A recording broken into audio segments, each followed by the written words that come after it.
when Hillary was running for president, they talk about this a lot, and they said, yeah, but they should have voted for Hillary because she was the lesser evil. And that's not true. Like you can also fact check that. Like if you're just looking at, if there's like an evil meter, I'm pretty sure Hillary is more evil than Trump if you just look at the things that are actually you can prove. Trump is an asshole. Trump is a douchebag. But the stuff Hillary Clinton has done, I'm not even going to get into that.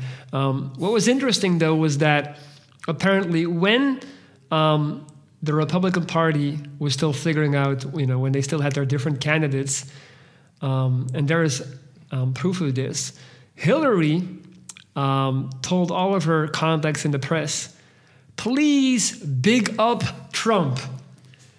I want Trump to win I want him to be the candidate for the Republican Party.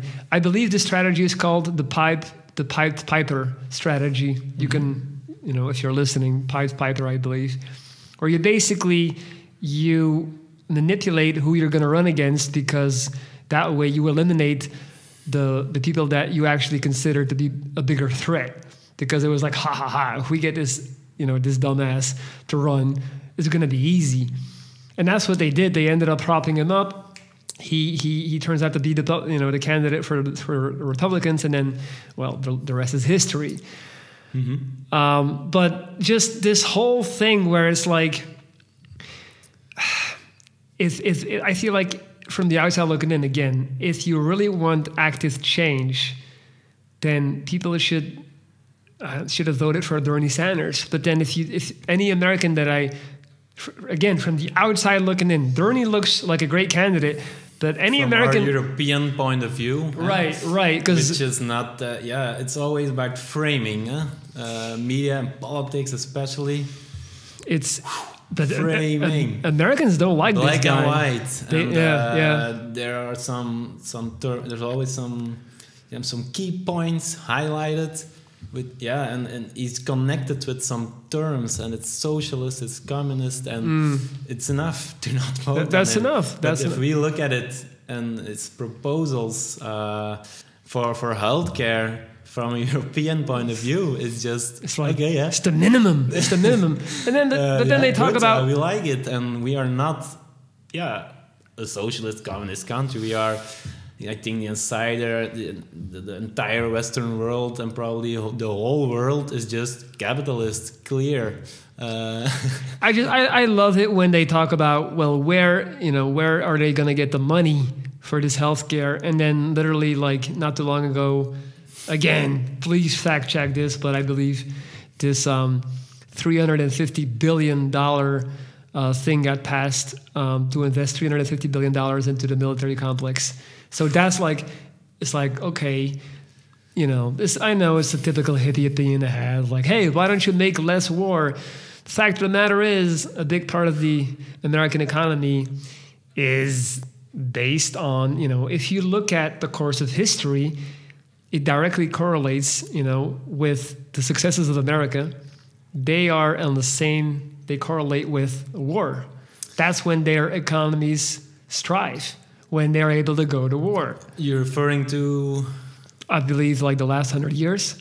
For example, I think you might know more about 1920s. this. Yeah. Yeah, I think the military and industrial complex, what I know about it, and if you have beautiful charts of it, after the Second World War, it just exploded. I think in the Second World War, America in 2-3 years completely transformed their industrial infrastructure to produce everything to win this war, and they succeeded. It's amazing what they did, and it was under it was government pushed reform.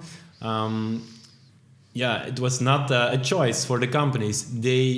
Everybody had to go all in on this, and they succeeded. It's amazing. But after that, the entire industry was made to produce stuff.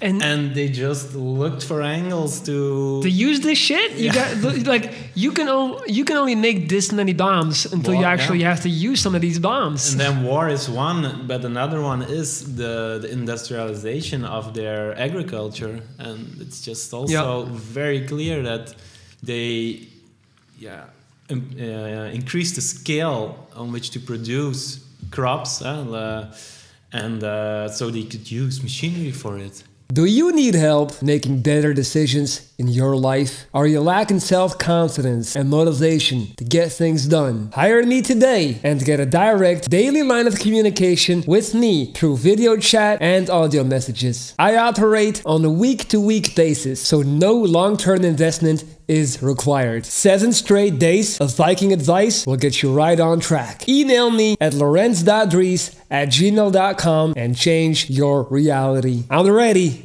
whenever you are. See you soon.